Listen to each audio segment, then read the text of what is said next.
പാക് അധിനിവേശ ജമ്മുകാശ്മീർ വിഷയം തെരഞ്ഞെടുപ്പിൽ സജീവമാക്കി ബി.ജെ.പി. മോദി സർക്കാർ ഉടൻ POJക്ക് തിരികെ പിടിക്കുമെന്ന് മധ്യപ്രദേശ് മുൻ മുഖ്യമന്ത്രി ശിവരാജ് സിംഗ് ചൗഹാൻ.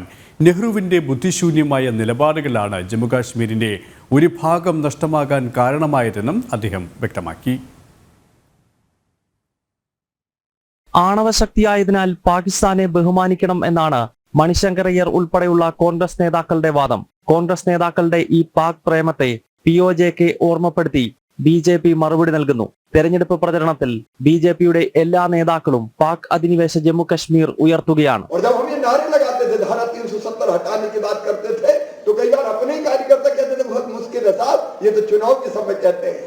लेकिन जो डॉक्टर मुखर्जी ने कहा था वो नरेंद्र मोदी जी के नेतृत्व में हो गया। कश्मीर से धारा 370 समाप्त हो गई।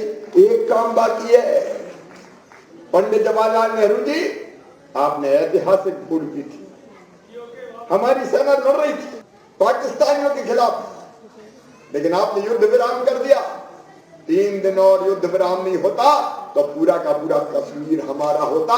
अब केवल POK वापस लेना बाकी और वो हम लेते रहेंगे. കഴിഞ്ഞ ദിവസം ഉത്തർപ്രദേശിലെ പ്രയാഗ്രാജിൽ സംസാരിക്കവേ കേന്ദ്ര ആഭ്യന്തരമന്ത്രി അമിത്ഷായും POJക്ക് ഉടൻ തിരിച്ചുപിടിക്കുമെന്ന് പ്രഖ്യാപിച്ചു. മൂന്നാം മോദി സർക്കാർ അധികാരത്തിലേറി 6 മാസത്തിനകം പാക് അധിനിവേശ ജമ്മു കശ്മീർ തിരികെ പിടിക്കുമെന്ന് UP മുഖ്യമന്ത്രി യോഗി ആദിത്യനാഥും അടുത്തിടെ പറഞ്ഞു.